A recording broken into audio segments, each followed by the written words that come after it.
the main belief that control freaks have is that they believe that they lack control. And one of the most important ways of overcoming being a control freak, I believe, is looking and questioning that belief. How much do you need to control your life? And what I've learned going into 2021 is really all about flow.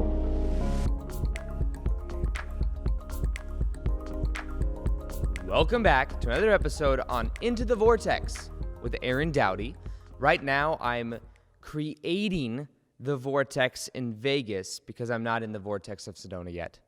Some of you know I just recently changed the podcast name from Aaron Doughty Podcast, which is all about my ego and my identity, to Into the Vortex, which is raising our vibration. Also understanding that Sedona, where I live, is a vortex, high vibrational place, and Into the Vortex just seems so fitting. So soon I'll be doing episodes there. But for now, I'm in Vegas for the next couple of weeks because my house is being remodeled, and I'm so excited for it.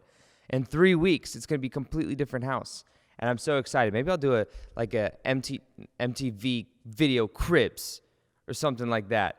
I'll do like a mock of it, like a spiritual cribs where like there's kombucha. I show my fridge and there's just kombucha in it. And then there's like, this is my sage pile. Hey guys, do you guys like my crystals? And then I just like show all my spiritual stuff. I don't know, maybe not, but cool idea, right? Okay, so this week's video and episode is about understanding control freaks. Okay, I'm a recovering control freak myself. And I want to go deep into the psychology of understanding why you might be a control freak, or you understanding why your mom, your dad, your family may be a control freak. Because when you understand the psychology of it, it helps you understand more about yourself and then also how you can navigate through it and really why they are that way. And recently, I went to Tulum, Mexico for a trip, and I was with my buddy Matt. And I spent a lot of time with him, and he really enjoys, we have these really deep conversations about psychology, about understanding things like this. And there's this thing, I don't even know what it's called, but I have some friends that have been through some like transformational event thing, like place they go for like, I don't know, like life training or something like that. And it sounds like dog training or something, but they go to like life training, and there's this thing where it's called like, there's these 4 sectors, and there's one called a controller, one called a promoter, one called a analyzer, and one called a supporter. So these are the 4 different quadrants. And in each of these quadrants, the way it works is we all have a primary and a secondary, and a controller is somebody that likes to, control different aspects of life and really values certainty, likes to get things done, very singular point focused. This is what I'm going to do, and I'm results-based focused. That's a controller.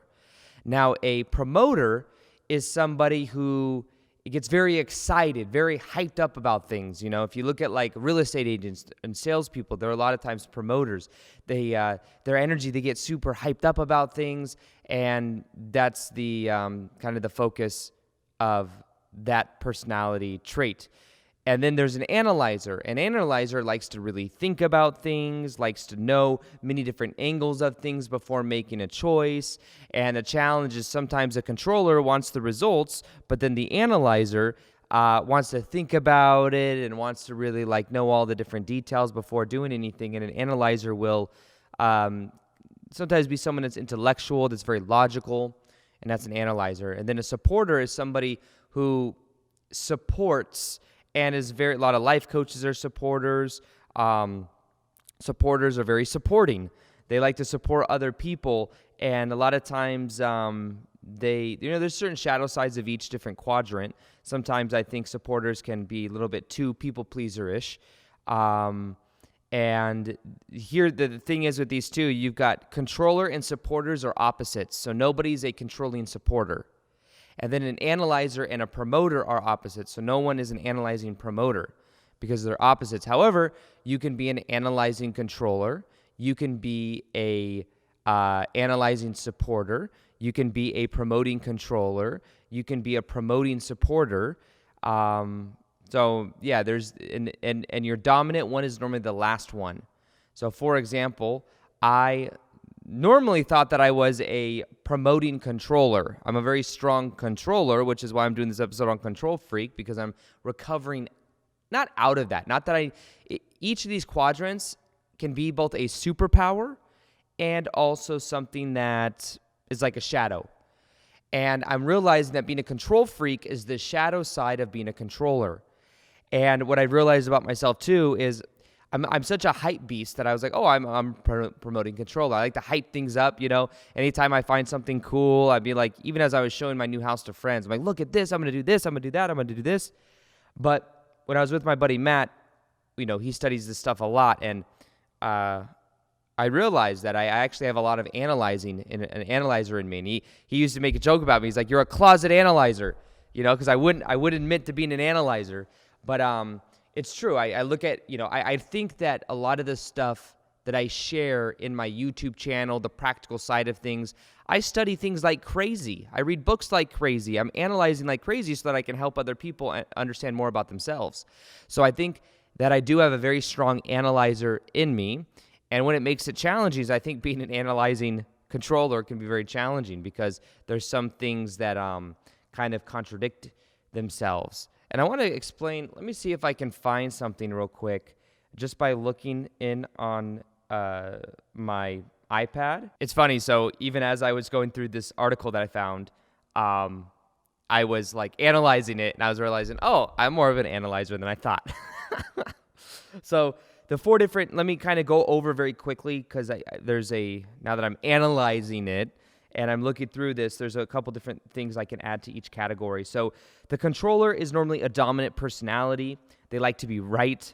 They're very powerful in their convictions. I think a lot of people that watch my channel, they like that I say things very confidently, and especially things that are very esoteric. I make them practical and relatable. That's always been the goal. But I have a certain level of, I think, dominance when I speak that makes people feel safe and comfortable. And that's something I was talking about with Matt, too. A lot of the audience or the people that listen to me, most likely, some will be controllers, but I think a lot will be promoting supporters because they'll feel more safe and like understanding of me being kind of on the opposite side of the matrix in a way. So it's kind of like that yin and yang. So there are probably a lot of you listening right now that may be promoting supporters. And realize that these 4 personality types exist within all of us. We can activate any of them at any point, and all we have to do is there's certain things we can do that I'll talk about that help with this. Now, controllers make excellent bosses and leaders, excellent at taking charge. Controllers have weaknesses. They can appear insensitive. They're often focused on having all the ideas right. They don't take criticism well, and they're inflexible. So if you're a controller, you need to work on your social skills, your relationship skills, your listening skills. This is so true. And even when I was with my buddy Matt in Tulum, at the very end of it, he's like, I just want to say, thank you, because there were times that you were listening and, you're really trying to understand me. And I know that's very difficult for a controller. And it was so true. Not in a mean way, but I was like, yes. And, I was really focused on trying to listen. And it's interesting because I can tell how these different personality matrices within each of us, these 4, how they're activated. So now the supporter is somebody is the opposite of a controller, like I was mentioning, and they're far less focused on that of the results, and they're more focused on feelings. How does something feel? And they want to make others feel loved, acknowledged, and respected. And when it comes to communicating with others, it's important to acknowledge them. And this is an interesting thing because when I was with my buddy Matt, who's a very strong supporter, the balance that we had when we were with each other for a week, hanging out in Tulum, was me listening and kind of activating more of my supporters sometimes, but also thinking about what did he want to do. I've been to Tulum. I lived there for a month, and he wanted to go to cenotes. He wanted to go to the ruins. He wanted to go to we did a lot of stuff, and some of it I was kind of like, I think I could really tell I was trying to control and even know the timing of things. When are we going to do this? When are we going to do that? And I had to kind of be a little bit more sensitive of other people's feelings and desires, which is very interesting because that was something, it was very easy for him to mold to do because he's a natural supporter, but for me it was a little bit more challenging. Now, promoters are the life of the party. That's what I also want to say. They're very passionate people. They get excited. They are energetic and fun and spontaneous, but sometimes to a fault. So they're very good at starting projects, but not very consistent at finishing projects. They may suffer from ADHD, and there's a lot of energy within a promoter. That's why I know that I also have a lot of promoter in me. And at different stages of my life, I think I've activated different personality matrices. So, for example, myself, I can see that when I started making daily videos on YouTube, I became more of a controller. I started controlling my work ethic, how much energy I was putting into my passion, and I can tell that I started to kind of mesh into that matrix a little bit more. We're going to talk about the shadow sides of these two in the deeper psychology. And then the fourth and the final, the opposite of the promoter, which you could still have part of it, like I'm realizing I'm more of a closet analyzer than I think, but I know that I activate different personality structures between different times of my life, even different parts of my day. And I want you to know that you're not trapped by any of these personality tests. You know, I'm an I'm an EXMP FA7ZP 90X. You know, like these things do not matter as much as we think. And I think there's a trap that many of us find ourselves in when we identify too much with a personality test to where we become more rigid and we start to, in a way, close off different aspects of ourself. I think we're all eternal spiritual beings and are not limited by any sense of identity. We label and limit ourselves, if anything.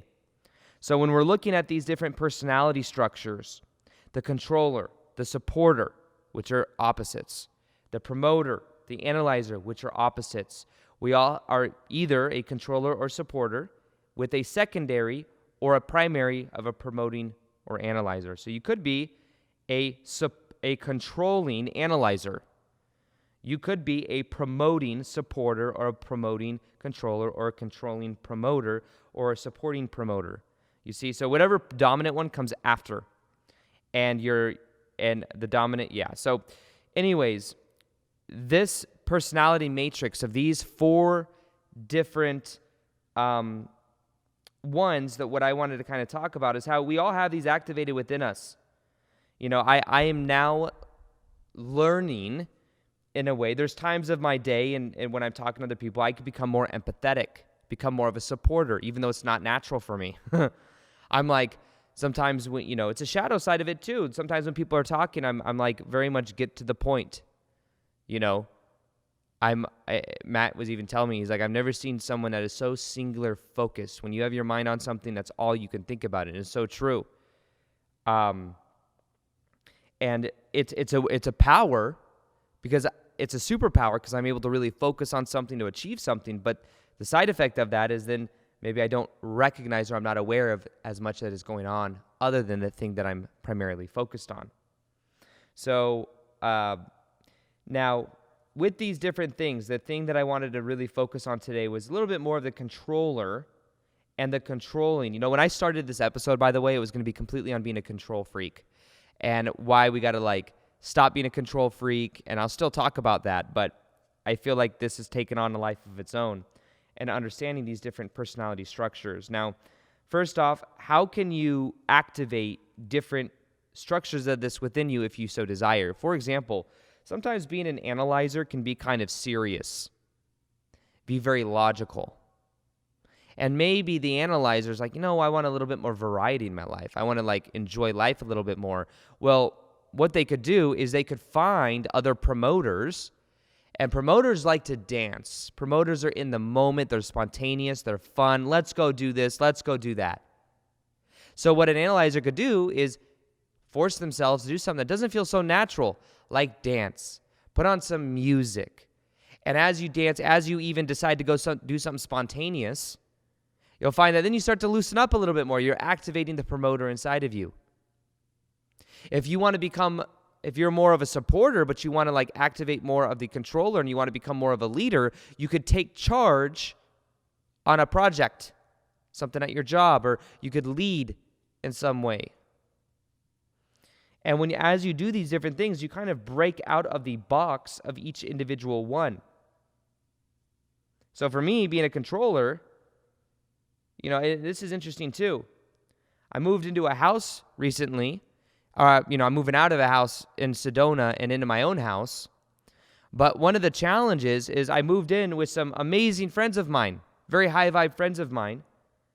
And I realized that after I did that, within a couple months, I started to feel very I realized I just need to get my own place. There's too many uncontrollable variables when you live with other people, like other people coming over, other people's personality. Like, what I realized is that my buddy Drew and I, we both have very dominant personalities.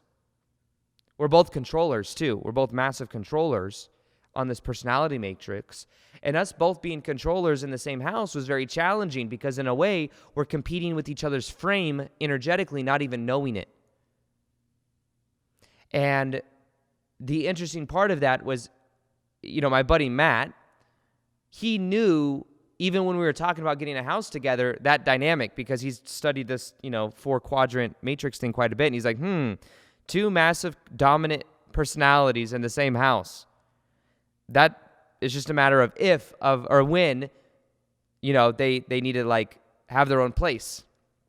So when we got into this house, there were certain synchronicities that happened, and it just became more and more apparent because I felt more and more trapped when I'm in a house and there's so many variables going on. Like, when I get up in the morning, I like to make videos. I like to be in my own energy. I like to have controlled variables in a way. And then getting up and there's these different things going on. I can tell that was a huge thing. That was like, I started to feel kind of boxed in. And then what happened is I realized I need to get my own house. So it pushed me, and it's very beneficial. And it's awesome because we actually grew really close together as friends, but understanding it really brought a lot of my shadow out too. Because living with my buddy Drew, who is also a controller like me, made me realize that there was certain parts of my shadow, I think, that came from childhood that I wasn't aware of. One of which is sometimes I would be I'd be agreeable and be kind of a nice guy, which I think I learned from my dad and from the pain of my ex-stepmom growing up, being controlled. And what happened is, I remember it was literally like I've literally broken out of being a nice guy. And one of the ways I did that is I realized, what do I want? And I realized I don't need to just be so agreeable all the time. And I've realized that the more polarizing I've become, the more I've expressed what I really felt and how I really think, the more almost respect that I get on the other end anyways. Not that I wasn't respected before, but the more I even respect myself. I was reading something the other day that was like, it's easier to do something 100% than it is to do it 90%. And I remember when I used to work that 9-to-5 job selling women's shoes, when I was brutally honest with customers and so in integrity of what I really thought and felt, they did respect it more. And not only that, I felt more aligned and more integrated. Like, I wouldn't, even if a customer was trying on a shoe and I didn't really like the way it looked or something, if I was like, yeah, no, I don't, even if it was at the expense of me not selling the shoe, I'd be honest, and then I would feel so in alignment with myself, and they would respect that more, and then they'd be more open to something else I could sell them. But in a way, I see how sometimes I have this tendency as a nice person, nice guy, I had this tendency to put people on a pedestal. And when I put people on a pedestal, I then become very agreeable. So that was the shadow side of myself that I think stemmed from childhood trauma of having an abusive, controlling ex-stepmom in my life and having a dad that was more passive and allowing the ex-stepmom to do things and to control. And what I've realized now is that the more I've been in integrity with myself, the more honest I've been, not giving a shit what people think. The other night I was at dinner with some friends, and we went around a circle, and we said, what is one thing you would do if you weren't afraid? And I had to really think about that. But for me, what I realized, the one thing I would do if I really wasn't afraid is I wouldn't give a shit about what people think or thought of me, and I would just say whatever was bluntly on my mind. And I used to work with this lady, her name was Ursula, at Nordstrom's. And she was this loud lady that would just never bullshit you. You knew where you stood with her. If she didn't like you, she'd tell you, I don't like you. And she was so blunt. But I remember how much, I got along with her too, but I remember how much I respected her just for being that blunt. And if she had problems, she should tell you right to your face. I really liked that. And I think that I like that because I'm like, oh, part of myself isn't always like that. There's like a shadow side, almost like a shadow side of the supporter or something, where it is more natural for me to be a controller. But what I've realized is sometimes I control what people think of me, and I'll be nice as a mechanism to get people to give me validation, which is a control mechanism, which is why sometimes I say that when you have people pleasers and narcissists, they're opposite side of the spectrums. Narcissists tends to attract people pleasers, and people pleasers tend to attract narcissists because also narcissists have a very strong frame. People pleasers don't have a strong frame, so they are almost attracted to the safety of the strong frame. However, people pleasers are also manipulative. They're trying to manipulate somebody else to give them what they want, which is maybe validation, love, or support. If I'm nice to you, then you'll give me this. Whereas narcissists will just take it from you. So they're also many times based in the same core wound, and the wound is I don't feel worthy, whole, and complete, and I don't feel safe.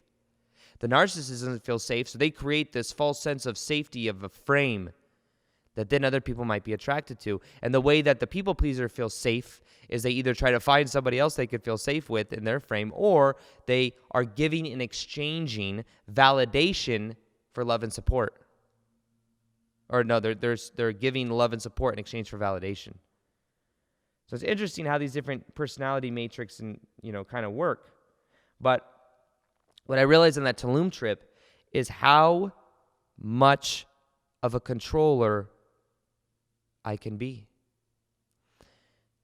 3 months before going to Tulum, I was in a 3-month deficit of calories, meaning that in order for me to lose weight, I was literally 25 pounds heavier 3.5 months ago. And I lost 20-something pounds in 3 months because I went balls out all the way to the core of the edge of controlling my own diet. Being in a massive deficit, like 700 calories a day, for 3 months straight, I lost 20-something pounds. And that was me controlling my diet. Literally tracking every single piece of food I put in my body for just about 3 months. And I got amazing results from that because the way that thermodynamics works, or whatever you call it, is if you burn more calories than you consume, then you lose weight. So that's what I did. That's what I focused on. That's what I controlled. And guess what? It worked. However, then I'm done with the cut now. I'm pretty much the ideal body weight that I want to be. I stop my diet like a week before going to Tulum. And then when I'm in Tulum, I can't help but not try to count my macros or my calories while I'm at these amazing restaurants eating the most amazing food in the world. All I can think about is trying to control my diet. And so much of my conversation with Matt was about diet.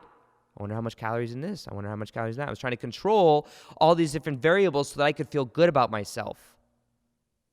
Even though I've been in such a calorie deficit that it would probably benefit me to actually be over and to not be so strict and to actually just enjoy life.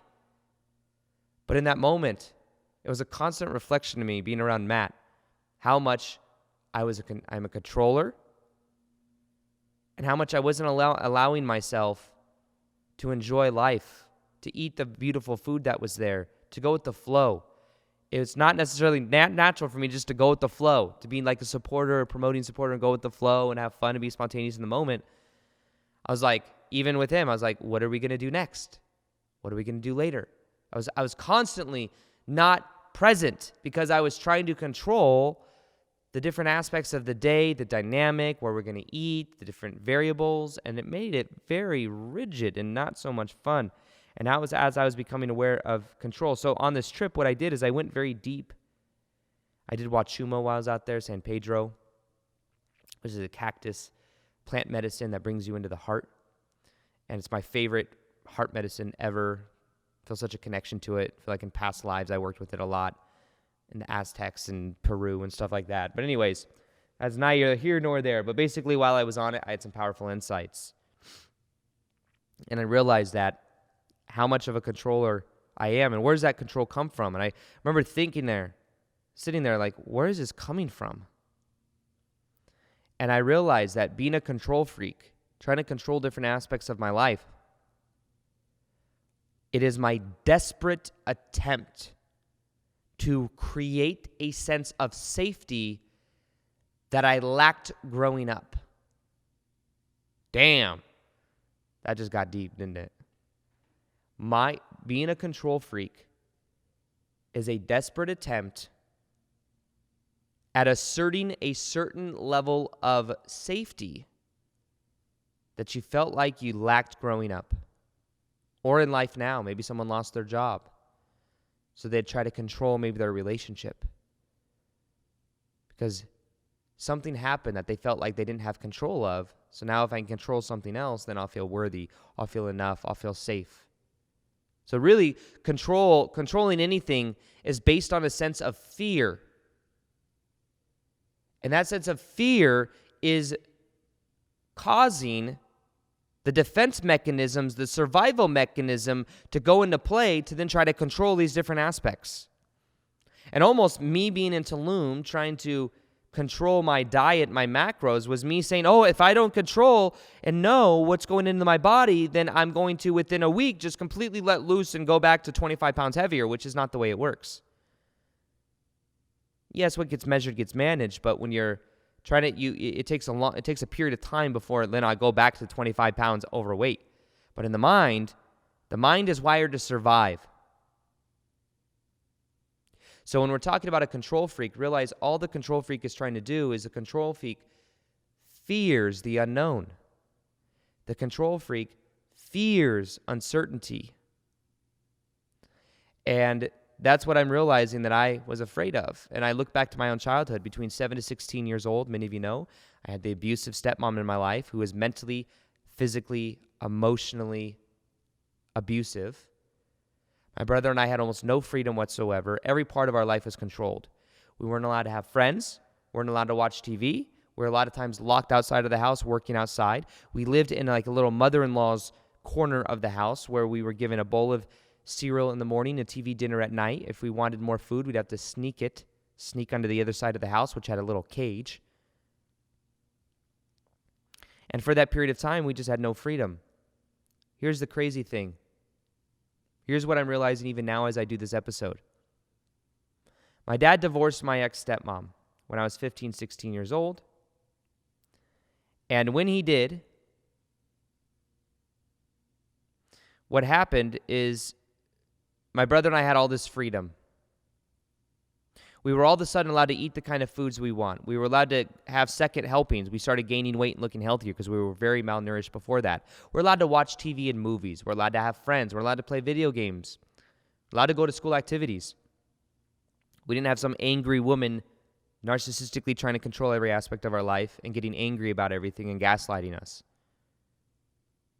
When that happened, there was this unknown sense of anxiety that then came over me. And it was the weirdest thing ever. But I felt kind of afraid. How could this be? How could it be that I have all this freedom? I could do whatever I want now. But there's this feeling of uncertainty where I don't feel safe, where I almost felt like maybe it'd be nicer, even though my brother and I had to sneak watching TV when they were at work during the day. One of us would have the remote control with the thumb on the previous channel so that if someone came home, we would put it on the last channel so that they didn't know what channel we were on, and then we would run outside in the backyard and continue to work. Even though we had to live like that, at least we knew and we felt safe in that certainty. So in that anxiety, what then happened with my own psyche is I decided, well, if someone's not going to control me anymore, maybe I can control my own life. Maybe what I can do is I can recreate that sense of control by controlling different aspects of my life, different people in my life. Maybe I can control what happens to me. And I then made a choice in that moment that I'm not going to live spontaneously. I'm not going to trust the universe so much. I'm going to do it all. And if I can do it all, then I can create this sense of safety because I don't trust the universe. From that moment forward, that's what I did for a period of time. And here's the funny thing too. That controllingness, I ended up attracting for the first couple girlfriends I had were trying to control me. Why? Because that felt familiar. The feminine in my life, even though she wasn't very feminine, she was very masculine, from 7 to 16 years old, was trying to control the shit out of me. So they say that a lot of times we recreate similar energy dynamics that we experienced growing up in our relationships. So my first girlfriend was very jealous, very controlling. I had all these rules. I was always so loud, and I all of a sudden could have a personality at 16 years old, could have friends. Coming out of my personality, being loud and boisterous and having friends and going to parties and stuff, and she wanted to control how I was. I was with her for 4 years. Why? It probably felt pretty safe. Someone's trying to control me. I'm used to this. This feels familiar. Then I broke up with her. When I was working at Barney's in women's shoes. I was working at Nordstrom's in women's shoes. It took me like a year. What happened was I had a breakup plan. I was with some friends. I was like, okay, I have like the 6-month breakup plan because I was worried that when I break up with her, she's going to like claim to hurt herself or stuff like that. She didn't end up doing anything to herself, but she did claim that though. She was going to do that. But I was like, how can I go about this? So I had this, like 6-month breakup plan. And what happened is then I got into it with one of my best friends at the time, and I said something that was kind of hurtful to him. So he said, oh yeah, Aaron, why don't you tell her about your breakup plan to break up with her? And she was like, what? And then it just turned into this huge thing. And I was like best friends with her brothers and all this stuff. And I'm still really good friends with her brothers. Very interesting. But it was this huge dramatic thing. But then it was like it forced me to just, okay, we're done with this, Guess what? 2 weeks after breaking up with her, guess what happened? I got transferred to a better department at Nordstrom's in women's shoes. I went from BP shoes to salon shoes. Guess what happened in salon shoes? The manager of that department, many of you probably heard me tell the story before, but she was literally a clone of my ex-stepmom. She looked kind of like her, was controlling, manipulative, couldn't physically abuse us. But she got away with a lot because she was protected by upper management. There was always a woman in my life that was trying to control me until I became aware of this pattern, and I let it go. And I healed. I decided to heal and forgive my ex-stepmom. That was a huge part of it. When I did that, and I became aware of some of these beliefs that I had, and I let go of those beliefs, that's when my outer reality changed. Within 2 weeks of learning meditation, that manager got fired. It took us years to get her fired. All of a sudden, I learned meditation, forgive my ex-stepmom, she gets fired. Why? That energy dynamic, I believe, left me needing to learn that lesson. All reality is a reflection of our inner reality. So, I was either attracting women into my life that could try to control me, or I was feeling like I had to activate that sense of control within myself. So what happened is then I activated even more of that control when I started making daily videos on YouTube. I started having this hard work mentality, controlling, getting the results, making daily videos, and it's like I then went from being mainly a promoter. I was living in the moment. I think we go through different phases too. For a long time, I was a promoter. I was just smoking a lot of weed, going to parties, having fun with friends, being in the moment. That's like a promoter mentality, being in the moment, hype, having fun. But then eventually, it's like, I got to get serious. I got to do something with my life. I don't want to be selling shoes forever. It wasn't my passion. So I started making daily videos on YouTube.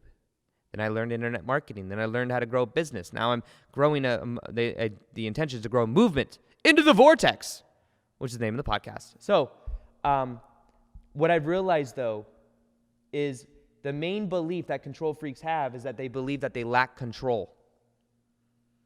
And one of the most important ways of overcoming being a control freak, I believe, is looking and questioning that belief How much do you need to control your life? And what I've learned going into 2021 is really all about flow. It's all about allowing. It's all about alignment. And the more the ego, who's trying to control? It's the ego. Because the ego doesn't trust the course of the universe or the universe to help. So what I've learned is how to walk this middle way.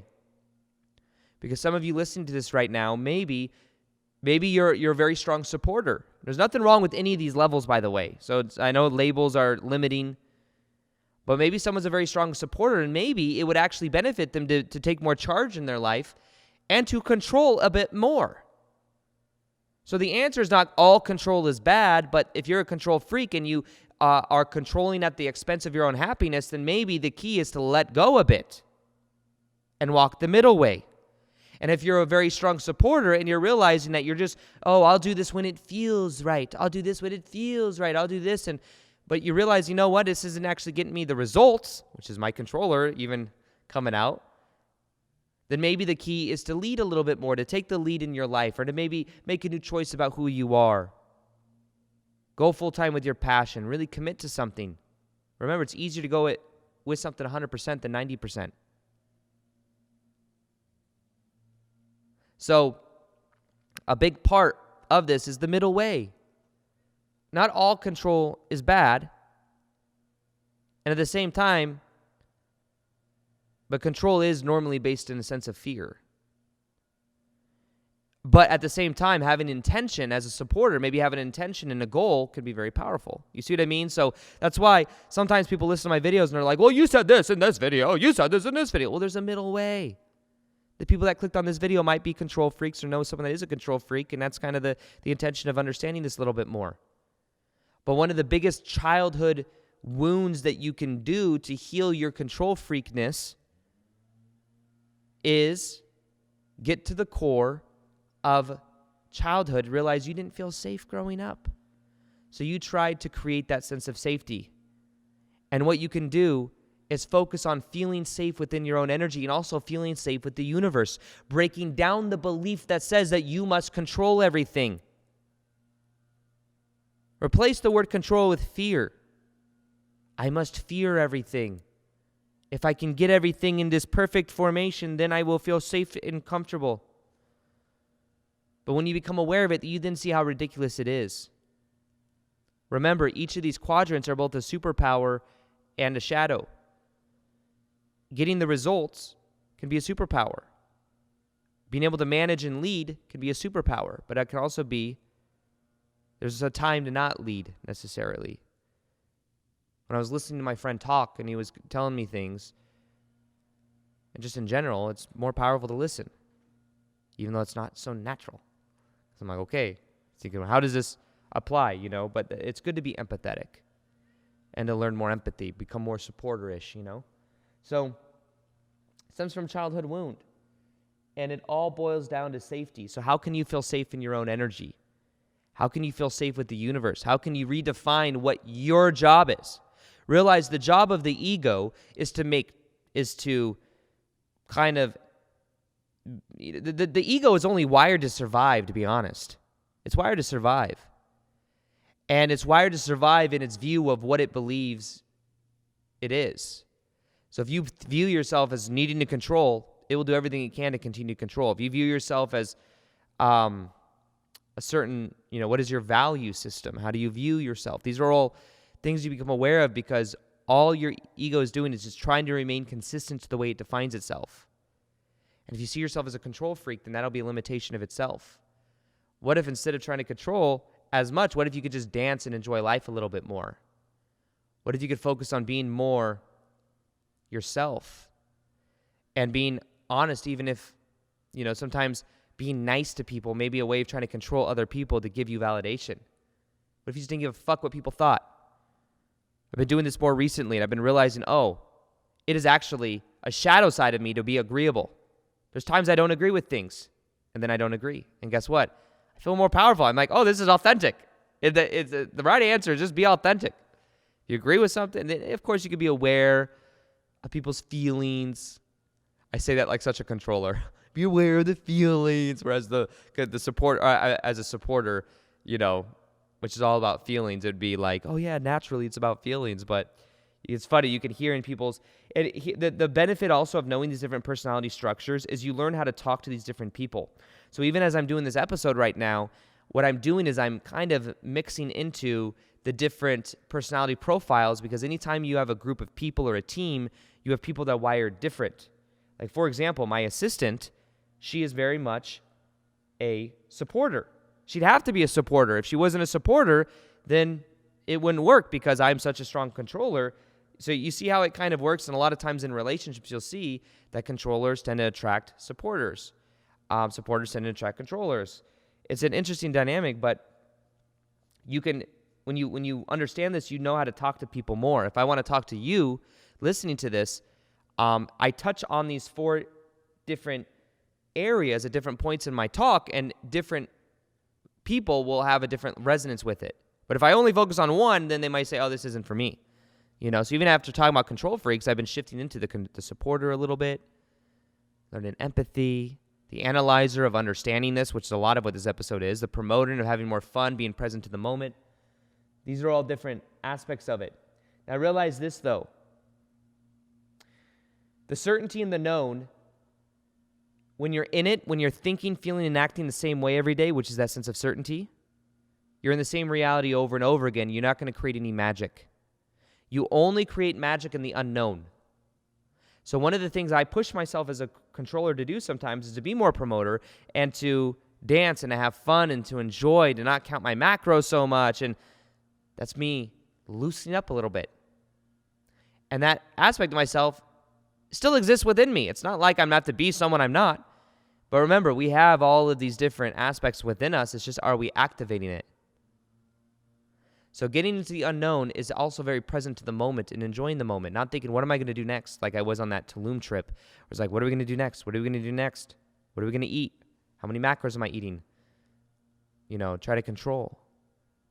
So it's really awareness. A lot of this whole episode is just about becoming aware of how you're wired, and then looking to your childhood wounds and seeing, can I question the belief that I need to control every aspect of my life? And can I let that go? And can I start leading, but in a way that's also not attached to outcome? Controllers tend to be very attached to outcome because they want the result. But when you realize it's more about the journey, which is so cliche to say, but it's so true, and more about the process, you find that you enjoy the process more. And as you enjoy the process more in your high vibe state, things happen easier anyways. Now, this also, I've a huge epiphany of my year this year was realizing that by me being a controller and trying to control people in my life, even, relationships and stuff, what I've realized is anytime we try to control someone else and how they respond to us, what we are doing is we are imposing onto someone else an energy that they then resist giving. So if you want validation from someone else, if you want someone to text you back, if you want someone else to give you love and they can feel that you want that from them, they feel that as resistance and they will hold that back energetically from giving it to you. And what I've learned is that by me trying to control to get that validation or to get love or support from other people in my life, I'm robbing them from making the choice to just give it to me. But funny enough, as I've let go of trying to control other people, as I've let go of wanting that validation from anything outside of myself, I naturally have these things come at me. That's why letting go in 2020 has been one of the most massive epiphanies for me. Let go of control. The more I let go and the more I'm free, the more these opportunities come anyways, the more magnetic my energy is too. That's a huge epiphany for me. So realize that if you're trying to control somebody else, they're feeling that as inner resistance and they're literally not wanting to give it to you because people want to make the choice. Especially as a controller myself, if somebody's trying to demand something from me, I, in a way, will not want to give it to them. It's just this natural reflex of being a rebel or I don't even know. But if someone's not attached and they don't care, it's a different energy. I used to work in sales for years, like 8 years. I sold women's shoes. If I was attached to if you bought something, you would feel that and you would not want to buy. If I didn't give a shit whether you bought or not, and I was just having fun, you'd want to buy from me. I guarantee it. You see, it's a different energy. So let go of trying to control by going with the flow of life, by trusting the universe more, by stepping into the unknown, by acknowledging that if you have a sense to control, it means there's a sense of fear there, and that fear is you don't trust the universe. At the same time, if you find that you're very supporting in life and that you're very much in your emotions and your feelings, maybe taking the lead might be a good exercise for you, and there's a middle way to walk. Not saying all control is bad. Remember, control could be a superpower, but it's at what expense? Is it at the expense of your own happiness? Are you desperately trying to control to get something in exchange for validation? These are all things to become aware of. So, with that being said, this is something we can become aware of, and we can make a new choice about who you are. Remember, you are not limited by any of these personality structures. You could activate within yourself any of them at any moment. You will have a general gravity for different phases of your life. None of them are better than the others. However, understand that you can become more aware of these, and if you're a control freak, you can do the shadow work. And you can start trusting the universe more and breaking down the beliefs that say you can't trust, that the ego has to do everything. The ego needs to, in 2021, the ego is about getting in alignment. Get in alignment with your passion. Do what you love. As you do these different things, you'll find you have more energy, you feel better, and your life just becomes much more magical. So, with that being said, hope you guys enjoyed this episode. If you didn't know, this episode is going to be put on the second YouTube channel called Into the Vortex with Doughty. Plus, you will see it on the main YouTube channel, a little clip of it. Plus, it's on iTunes and Spotify, so you can check it out there as well. So, with that being said, I hope you guys enjoyed this episode. And as always, I'll talk to you on the next one. Peace, much love, and namaste.